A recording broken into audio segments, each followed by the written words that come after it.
Good morning student, myself Pradeep Sharma. Dear student, today I will start new chapter of political science federalism. We already studied the chapter of political science, first chapter power sharing. Power sharing में हमने कई प्रकार के आपका power sharing system पढ़ा था। जैसे 4 types का पावर शेयरिंग सिस्टम हमने पढ़ा था।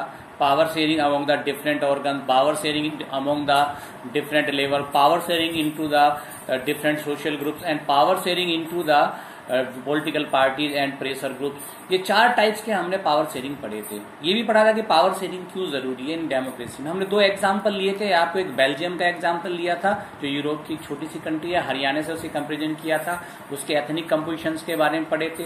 फिर वहां पर जो प्रॉब्लम्स थी, जो एथनिक पर्पस, जो एथनिक परसेंटेज थी, उसके हिसाब से जो प्रॉब्लम्स थी कि गवर्नमेंट चलाना बड़ा मुश्किल हो रहा था इन ए डेमोक्रेटिक कंट्री, तो फिर उन्होंने उसके बाद को अमेंडमेंट किया। 1970 टू 1993 के बीच में उन्होंने 4 अमेंडमेंट किए। 1993 में उन्होंने कम्युनिटी गवर्नमेंट एक अमेंडमेंट किया था, that was the unique amendment, तो जिससे गवर्नमेंट जो है बहुत अच्छे से रन कर रही थी। स्टिल बेल्जियम में आज भी गवर्नमेंट अच्छे से रन कर रही है। यही सिस्टम वहां पर आज भी फॉलो हो रहा है। और दूसरी कंडीशन में हमने आपका श्रीलंका लिया था, हमारा नेबरिंग कंट्री आइलैंड है, तो उसके बारे में हमने देखा था किस प्रकार से वहां पे सिंघाला मैजोरिटेरियनिज्म था। उन्होंने एक्ट ऑफ 1956 में सिंघाला को लैंग्वेज बना दिया था, नेशनल लैंग्वेज। सारे प्रिविलेज सिंघाला के थे। जो तमिल्स थे वो अपना राइट्स मांग रहे थे, तो लेकिन उन्होंने नहीं दिया, तो उसके बीच में कन्फ्लिक्ट हुआ और कन्फ्लिक्ट धीरे धीरे वो सिविल वार में चेंज हो गया, तो उसमें लाखों कैजुअलिटीज हुई। तो ये चीजें हमने पढ़ी थी। तो हमने सबसे पहले 2 जो पावर शेयरिंग पढ़े थे, हॉरिजॉन्टल पावर शेयरिंग, और दूसरा क्या था हमारा वर्टिकल पावर शेयरिंग सिस्टम। तो जो नेक्स्ट चैप्टर है जो आपका फेडरलिज्म हम पढ़ाने जा रहे हैं, वो power sharing of vertical power sharing. In vertical power sharing का ही एक पार्ट है, यानी कि वर्टिकल पावर शेयरिंग को ही हम इस एज ए फेडरलिज्म में आपका पढ़ेंगे। फेडरलिज्म इस सेकंड चैप्टर फेडरलिज्म में आपके जो टॉपिक्स आपके एक्सप्लेन किए जाने हैं वो टॉपिक्स हैं आपके। पहले इसका इंट्रोडक्शन है, व्हाट इज फेडरलिज्म, फेडरलिज्म होता क्या है, इसके बारे में आपको बताएंगे। सेकंड टॉपिक है आपका what makes India A federal country, यानी कि इंडिया में ऐसी कौन से कैरेक्टरिस्टिक्स हैं जो डेमोक्रेटिक कंट्री होते हुए जो फेडरल कंट्री या फेडरल सिस्टम को ये फॉलो करता है, इसके बारे में पढ़ेंगे। हाउ इज फेडरलिज्म प्रैक्टिसाइज्ड, यानी कि फेडरलिज्म किस प्रकार से लागू किया जाता है, प्रैक्टिस में लाया जाता है। इसमें स्पेशली इंडिया के बारे में पढ़ेंगे, इंडिया में किस प्रकार से किया गया है। फिर इसमें एक नेक्स्ट टॉपिक है आपका decentralisation in India, decentralisation in India, यानी कि ये आपका 4th टॉपिक है, इसके बारे में डिटेल से हम पढ़ेंगे। सबसे पहले हम टॉपिक लेते हैं आपका इंट्रोडक्शन। इंट्रोडक्शन में व्हाट इज फेडरलिज्म, जब चैप्टर का नाम ही फेडरलिज्म, तो पहले इसको जानना जरूरी। हमने कहा था आपका फर्स्ट चैप्टर में पावर शेयरिंग 4 प्रकार की बताई थी आपको। एक था आपका हॉरिजॉन्टल पावर शेयरिंग सिस्टम, जिसको चेक एंड बैलेंस सिस्टम बोलते थे। Second was the horizontal power, second was the vertical power sharing system, जिसको पावर जो है लेवल्स में बटी हुई होती थी। तो उसी का हम यहाँ पर आकलन करेंगे, उसी को हम एवल्यूट करेंगे, आपको एक्सप्लेन करेंगे, यानी कि वर्टिकल पावर शेयरिंग सिस्टम को हम यहाँ पर करेंगे। तो पहले हम इसकी डेफिनेशन जान लेते हैं। इन concern federalism is a system, federalism is a system of government, यानी कि एक गवर्नमेंट का एक सिस्टम है इन विच, जिसमें the power is divided between central authorities and the various constituencies units of the country.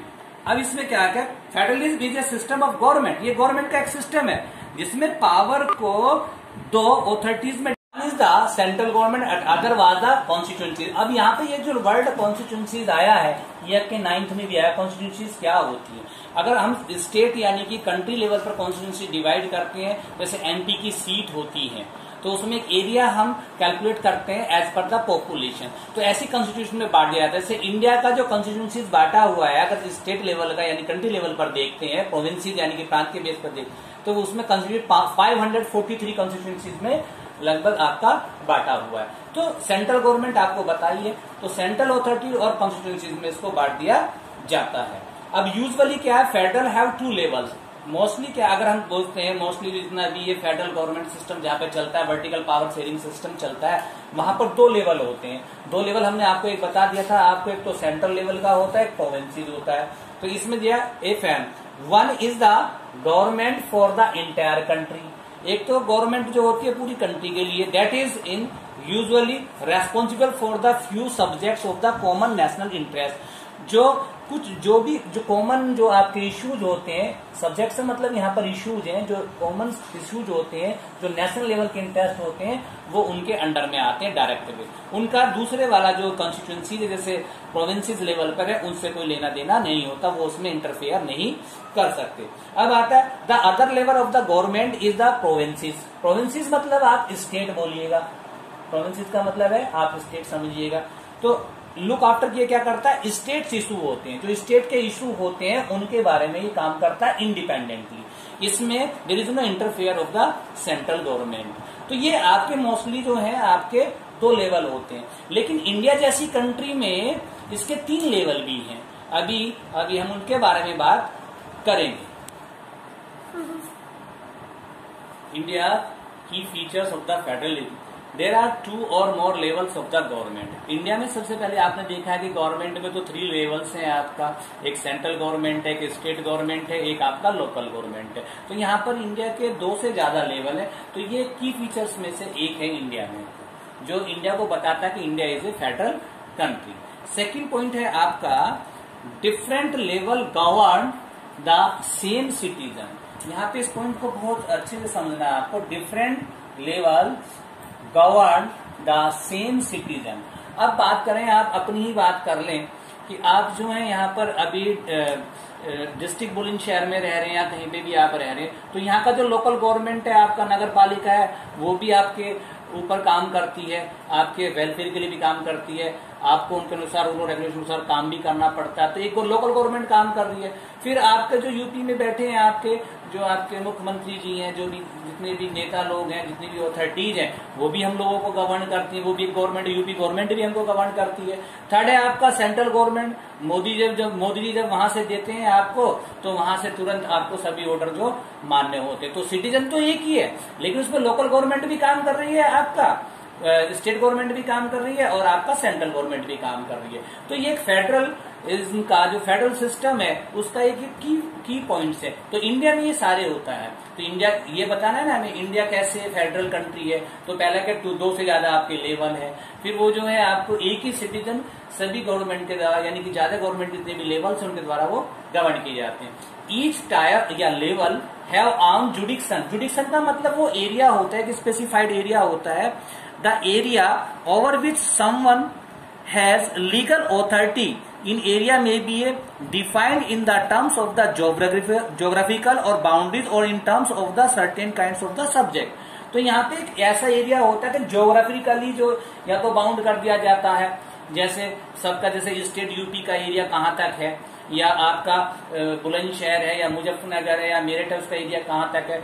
तो वो स्पेसिफाइड मैटर जो उसके अंदर ही आता है, उसमें किस प्रकार से कानून बनाने का उसके अधिकार होता है, वहां से टैक्स लेना है वो भी सब उसके अंडर में आता है, और जो एडमिनिस्ट्रेशन वहां का प्रशासन कैसे चलाना है वो सब जो एक जुडिक्शन जो एरिया निश्चित किया जाता है, स्पेसिफाइड किया जाता है, वो लेवल उस पे काम करता है। दूसरा सबऑर्डिनेट की तरह वो काम नहीं करता, ना उसमें कोई इंटरफेयर करता है।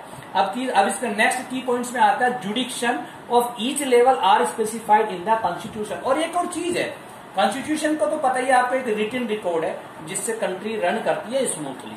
तो यहाँ पे जो जुडिक्शन है, तो ये एरिया जो ये मैटर्स हैं या एरिया है या इश्यूज है इस लेवल के अंडर में आएंगे, तो वो हमारे कॉन्स्टिट्यूशन में रिटन है, वो उसमें कोई आप फेरबदल नहीं कर सकते। आगे देखिएगा, it means they got authority by the constitution. इसका मतलब है कि कॉन्स्टिट्यूशन उनको ये ऑथोरिटी देता है कि आपका ये स्पेसिफाइड एरिया, आप यहाँ पर कानून बना सकते हैं, टैक्स ले सकते हैं, एडमिनिस्ट्रेशन यानी यहाँ पर प्रशासन चला सकते हैं। नेक्स्ट की पॉइंट में आता है आपका fundamental provision can not be change by one level. जो बेसिक है, जो बेसिक हमारे रूल और रेगुलेशन है, जो भी प्रोविजंस हैं, उनको हम एक लेवल, अगर सेंट्रल गवर्नमेंट ही चाहे कि बोला ठीक है भी हमें चेंज करना, हमें अच्छा नहीं लग रहा, हम अपने अनुसार इसको चेंज करेंगे, या स्टेट गवर्नमेंट चाहे कि नहीं हमें तो नहीं करना, हमारी गवर्नमेंट है, सबकी पॉलिसी आइडियोलॉजी अलग अलग होती है, तो वो चेंज करना चाहे तो वो चेंज नहीं कर सकते। उन दोनों को आपस में उसका बहुमत दिखाना पड़ेगा, 2/3। ये आपका देखिएगा 2/3 जितना भी वहां पे वोटिंग होगा 2/3 से उसको मेजोरिटी दिखानी पड़ेगी, दोनों की सहमति होगी, 2 लेवल है तो उनकी दोनों की सहमति होगी तभी उसमें चेंज आएगा, अमेंडमेंट होगा। Courts have the power to interpret the constitution and the powers of the different level of the government. अब एक बात करते हैं, कभी कभी डिस्प्यूट हो जाता है भाई, सेंट्रल गवर्नमेंट में भी स्टेट गवर्नमेंट में भी कोई रूल और रेगुलेशन बना उसमें भी डिस्प्यूट हो जाता है भाई, कॉन्स्टिट्यूशन में आपने अमेंडमेंट कर दिया भाई, आपने दोनों लेवल से कर दिया और एक लेवल वाला जो उसको थोड़ा तैयार नहीं है उसमें कोई भाई एंटी हो रहा है, तो उसमें जो कोर्ट है, जो जुडिशरी है, वो उस पर इंटरप्ट करती है, उसमें दखलंदाजी करती है।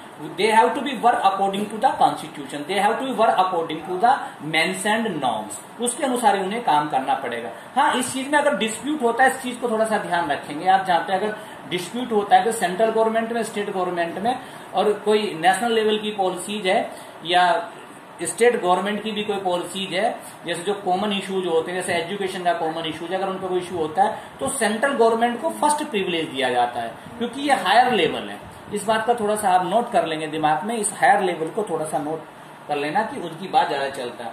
अब आता है यहाँ पे source of the revenue also specified by the financial authority. अब इसमें जब लेवल्स में जो रेवेन्यू का मतलब है आपका टैक्स, गवर्नमेंट की इनकम क्या है, collection of the revenue, tax का कलेक्शन ही तो गवर्नमेंट की इनकम है, वरना गवर्नमेंट कहां से सैलरी देगा। आपने देखा डायरेक्ट टैक्स, इनडायरेक्ट टैक्स बहुत प्रकार से होते हैं, टोल प्लाजा में भी लगते हैं, हर सामान पे टैक्स लगते हैं, गवर्नमेंट को जाता है और कुछ स्टेट गवर्नमेंट को जाता है, तो ये आपस में शेयर्ड करते हैं। और ये जो अथॉरिटीज है, जो फाइनेंशियल अथॉरिटी बनी होती है, वो उसको पहले से स्पेसिफाइड कर दी जाती है, वो स्पेसिफाइड करती है स्टेट गवर्नमेंट के अंडर में इतना है और सेंट्रल गवर्नमेंट के अंडर में इतना है। तो ये चीजें जो की फीचर्स हैं, ये हमें ये बताते हैं कि India is a federal country. अब यहाँ पे फेडरल कंट्री में हमने पावर डिवाइड किया है, थोड़ा सा ध्यान करना है, क्या हमने किया, पावर डिवाइड किया है। लेकिन दूसरी जगह कुछ ऐसी कंट्रीज भी हैं जो डेमोक्रेसी दिखाती हैं कि बोला हम तो डेमोक्रेटिक रूल और रेगुलेशन फॉलो कर रहे हैं, लेकिन there is a unitary government. Unitary government का मतलब है कि पावर इज नॉट शेयर्ड, कि पावर को शेयर नहीं किया गया। जैसे हम बात करते हैं श्रीलंका की, श्रीलंका में सिंघालों ने पूरी पावर अपने हाथ में कैप्चर्ड कर ली थी, उन्होंने पावर शेयर ही नहीं की थी। अब बेल्जियम में जो था पावर शेयर कर ली, तो बेल्जियम को हम फेडरल गवर्नमेंट बोल सकते हैं, लेकिन श्रीलंका को नहीं बोल सकते। उसकी स्थिति आज भी है, क्योंकि यूनिटरी गवर्नमेंट में तो भाई एक ग्रुप शासन करेगा या फिर एक सरकार काम करेगी, तो उसमें तो अपोजिशन होगा ही नहीं। तो उसके पॉजिटिव और नेगेटिव जो एस्पेक्ट्स हैं, जो पहलू हैं, वो हमारे सामने नहीं आ पाएंगे। और जब तक किसी काम का नेगेटिव और पॉजिटिव दोनों सामने ना आए, तब तक तो उसका आपको डीप नॉलेज होगा ही नहीं कि उसका क्या अच्छा है और क्या बुरा है। तो स्टूडेंट, हमने आज इस वीडियो में इतना ही सीखा है कि what is federalism. Federalism is a system of the government in which power is divided into the different levels, या आप बोल सकते हैं डिफरेंट आपका सेंट्रल अथॉरिटीज और द डिफरेंट कॉन्स्टिट्यूंसीज। ये हमने पढ़ा, ये फर्स्ट चैप्टर का ही वर्टिकल पावर शेयरिंग सिस्टम है। नेक्स्ट में हम आपको इसी टॉपिक से कुछ और विशेष टाइप्स ऑफ द फेडरलिज्म बताएंगे, फेडरलिज्म कहाँ किस कंट्रीज में कैसा है। तो you have to be wait for the next video. Thank you.